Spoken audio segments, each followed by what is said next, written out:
La Corée du Nord utilisera l'arme atomique sans hésiter en cas d'attaque par la Corée du Sud et les États-Unis. Kim Jong-un prévient, regardez, Pyongyang utilisera sans hésiter tous les moyens offensifs à sa disposition, y compris l'arme nucléaire, si l'ennemi attaque le pays au moyen de forces armées.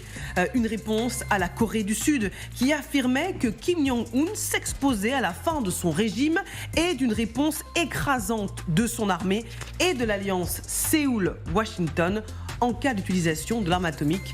Écoutons. Si la Corée du Nord tente d'utiliser des armes nucléaires, elle sera confrontée à une réponse résolue et écrasante de notre armée et de l'alliance américaine. Ce jour-là verra la fin du régime nord-coréen. Allons plus loin avec Bruno Combi qui nous a rejoint. Bonjour, polytechnicien, ingénieur en génie nucléaire, éminent spécialiste de ces questions.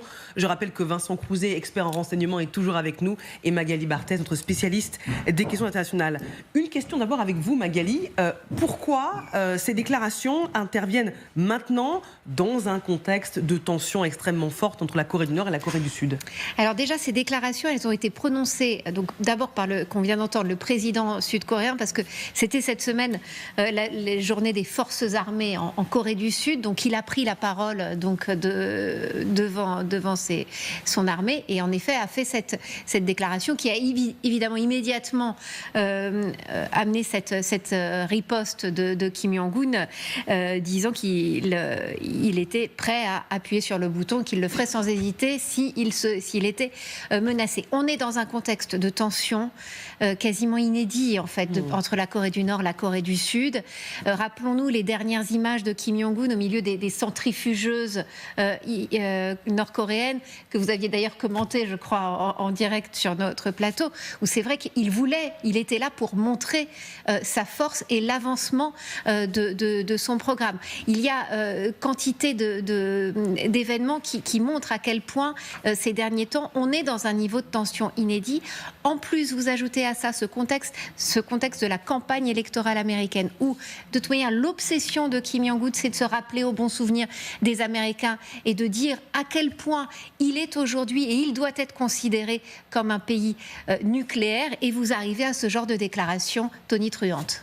Que les Américains, évidemment, les Occidentaux, prennent très au sérieux. Laura Pouget, vous nous avez rejoint. Qu'a-t-on comme information à ce stade sur l'arsenal nucléaire nord-coréen ? Vendredi 13 septembre, c'était il n'y a pas si longtemps, Marie-Aline, 13 septembre dernier, la Corée du Nord diffusait ces images montrant Kim Jong-un en pleine visite d'installation d'enrichissement d'uranium, nécessaire, on le sait, à la production d'armes nucléaires. On le voyait se déplacer parmi les centrifugeuses, s'entretenir avec le personnel. C'était la première fois que de telles installations se trouvaient ainsi dévoilées. Ce qui n'est pas une nouveauté. Ce qui n'est pas une nouveauté, c'est que la Corée du Nord est une puissance nucléaire. Ils ont la bombe, il n'y a aucun doute sur le sujet, me rappelait tout à l'heure un expert. C'est en 2005 que le pays a déclaré officiellement s'être doté de l'arme atomique. Il s'était justifié à l'époque en affirmant vouloir se protéger de la politique américaine. C'est l'année suivante, précisément le 9 octobre 2006, qu'il avait procédé à son premier essai nucléaire et l'avait là aussi fait savoir au monde. Mais en 2009, la Corée du Nord a renvoyé les inspecteurs de l'AIEA présents sur son territoire à des fins d'observation. Depuis, l'Agence internationale de l'énergie atomique n'est pas revenue, mais elle continue à surveiller le pays de loin, notamment grâce à l'imagerie satellite, et le pays lui-même continue d'envoyer des cartes postales au reste du monde pour lui montrer son avancement. Laura, sait-on précisément où ils en sont ? Selon la dernière estimation que j'ai pu trouver, la Corée du Nord posséderait désormais 50 à 60 têtes nucléaires contre 35 il y a 5 ans. Par comparaison, la France en possède environ 290 et les États-Unis 5550. Mais tout n'est pas une question de chiffres, l'évolution compte aussi. Ce qui m'inquiète le plus, c'est que le pays a continué à accroître la taille et la complexité de ses armes nucléaires et du matériel de lancement, témoignait ainsi récemment un ancien inspecteur international des installations nord-coréennes dans la presse américaine.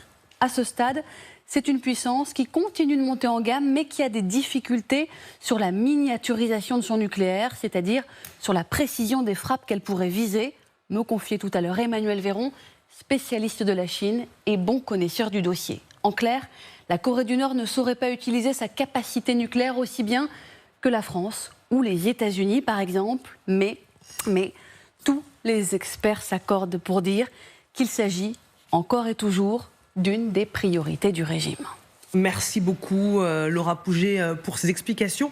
Bruno Combi, ça fait 15 ans qu'aucun expert de l'AIEA n'a mis les pieds en Corée du Nord. Comment peut-on évaluer aujourd'hui le niveau de la menace ? Vous avez raison, c'est toute la question et on a d'autant plus qu'on a aujourd'hui une recrudescence des menaces, non seulement en Corée, mais sur 3 foyers simultanément sur la planète, puisque c'est en même temps la guerre en Ukraine avec Vladimir Poutine qui régulièrement fait des menaces nucléaires. Récemment, c'est l'Iran. Et là, on a un 3e foyer, donc la Corée du Nord. Donc on a 3 foyers simultanés, ce qui, comme vous l'avez dit, Magali, est tout à fait unique comme niveau de recrudescence de tension au niveau international. Quand on avait la crise des missiles de Cuba dans les années 60, c'était que à Cuba. Quand on a eu le début de la guerre en Ukraine, il y a encore 2 ans, c'était que en Ukraine avec la Russie et l'Ukraine. Et là, on a 3 foyers différents sur la planète avec des menaces nucléaires de nature variable, des cas spécifiques à chaque fois. Mais aujourd'hui, c'est donc la Corée du Nord qui nous occupe. Comme nous l'a rappelé Laura, la Corée du Nord est équipée d'une 50aine environ de têtes nucléaires. Alors bien sûr, il n'y a pas que le nombre qui compte, comme ça a été dit très justement, mais aussi la qualité, puisque dans une arme nucléaire, il faut une arme qui est l'engin explosif, mais aussi le vecteur qui va permettre de délivrer cette arme à l'endroit où elle doit exploser.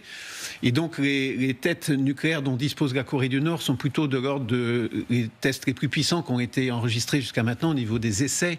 Donc, puisque la Corée du Nord a fait, je crois, 6 essais entre 2006 et 2017, et le plus puissant d'entre eux était de l'ordre de 100 à 150 kilotonnes, c'est-à-dire 10 fois la puissance d'Hiroshima. Quand même, ça fait déjà beaucoup de dégâts. Donc, ils n'ont pas des têtes qu'on compte en mégatonnes, comme ça peut être le cas pour nous, Français, pour les Américains, pour les Anglais, pour les Chinois ou pour les Russes. Donc, la Corée du Nord, c'est le dernier entré dans le club du nucléaire, en attendant l'Iran qui est sur le seuil, mais pas encore tout à fait passé ce seuil. Donc, mais malgré tout, 10 fois Hiroshima, ça fait quand même beaucoup. Donc, et pour les missiles, c'est un petit peu pareil. Ils ont des missiles. Ces missiles sont capables d'aller très facilement en Corée du Sud, parce que c'est pas très loin, de l'ordre de 1 millier de kilomètres. Même au-delà, ils en ont lancé au-delà du Japon. Oui. Et ils parlent beaucoup sur les États-Unis, donc ils ont 3 ennemis désignés en quelque sorte, Corée du Sud, Japon, États-Unis. Alors pour les États-Unis, c'est pas sûr qu'ils aient vraiment les missiles qui permettent d'y aller avec une bonne fiabilité, mais en tout cas ils ont des missiles qui permettent d'aller en Corée du Sud. Ça c'est tout à fait juste. Donc le président de la Corée du Sud s'inquiète, c'est tout à fait légitime. Alors bien sûr ils sont défendus dans le cadre de l'alliance avec les États-Unis. Et donc il y a un jeu de menaces réciproques. Moi ça me donne un petit peu l'impression que... Parce qu'il y a quand même un axe Corée du Nord, Russie, qui a l'arme nucléaire depuis des décennies, et l'Iran, qui est peut-être sur le point d'avoir la bombe atomique. Alors, d'autant plus qu'il y a, du fait de la guerre en Ukraine, donc il y a eu des accords entre la Corée du Nord d'un côté et la Russie et l'Iran de l'autre côté, oui, avec des rencontres au plus haut niveau, puisque on se souvient que Kim Jong-un a rencontré le président Poutine avec l'histoire du train. On sait que Kim Jong-un a livré des grandes quantités, notamment d'explosifs, pour aider la Russie dans sa guerre contre l'Ukraine, et on ne sait toujours pas très bien quelle est la contrepartie qui a eu lieu dans l'autre sens, avec des rumeurs sur justement une contrepartie d'apport de savoir-faire nucléaire par la Russie à la Corée du Nord. Ça serait contraire au TNP, le traité de non-prolifération nucléaire, que la Russie a signé et dont elle ne s'est pas dédie jusqu'à présent. Donc s'il y a une aide, ce qui n'est pas certain, puisqu'il n'y a rien de révélé pour l'instant, ça serait contraire à ce traité et tout à fait illégal. Mais il n'y a pas non plus de confirmation que la Russie ait effectivement franchi cette ligne rouge. Et pareil avec l'Iran. On sait qu'il y a eu des contacts au plus haut niveau, qu'il y a eu une aide de l'Iran pour la Russie, et on ne sait toujours pas très bien non plus quelle est la contrepartie. Est-ce que c'est une aide pour les missiles, pour les vecteurs? Parce que ce n'est pas forcément l'arme nucléaire elle-même. Ça peut aussi être une aide où la Russie respecterait le traité de non-prolifération nucléaire, mais aiderait simplement pour le développement de missiles, de vecteurs, ce qui est très utile aussi. Et puis surtout, ce qui est critique, en fait, le point critique de chez Critique, c'est cette miniaturisation de l'arme, c'est ce détonateur, parce qu'une arme, ce n'est pas juste de l'uranium enrichi. À 80-90% minimum de degré d'enrichissement, ce qui est déjà difficile à obtenir, mais on sait que la Corée du Nord fait ça depuis plus de 20 ans maintenant.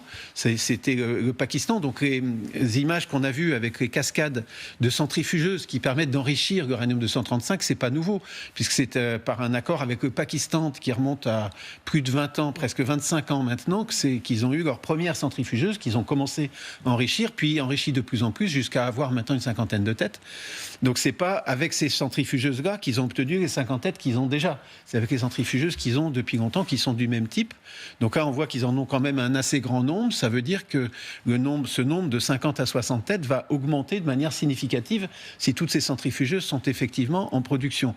Mais après, avoir 50 têtes ou 300 comme la France ou 5000 comme les États-Unis, ça ne change pas fondamentalement la nature du problème, puisqu'à dissuasion, il suffit d'en avoir suffisamment pour détruire votre ennemi pour être crédible. C'est la règle des 4 C dans la grammaire nucléaire: capacité, crédibilité, le commitment en anglais, c'est-à-dire qu'il faut s'y consacrer, mais aussi la communication. Et c'est un peu ça qu'on voit avec Kim Jong-un aujourd'hui, c'est de la communication sur l'arme nucléaire. Je ne pense pas personnellement qu'il ait l'intention tout de suite de tirer ses armes nucléaires sur qui que ce soit, mais il communique sur le fait qu'il les a. Ça me donne un peu l'impression d'un chiot qui se fait les dents et qui, à chaque occasion possible, aujourd'hui, c'est les tensions entre Israël et l'Iran, et dès qu'il y a le mot nucléaire quelque part, n'importe où sur la planète, il se fait les dents dans le domaine de la communication en disant « nous aussi, on a une grosse arme et on va l'utiliser ».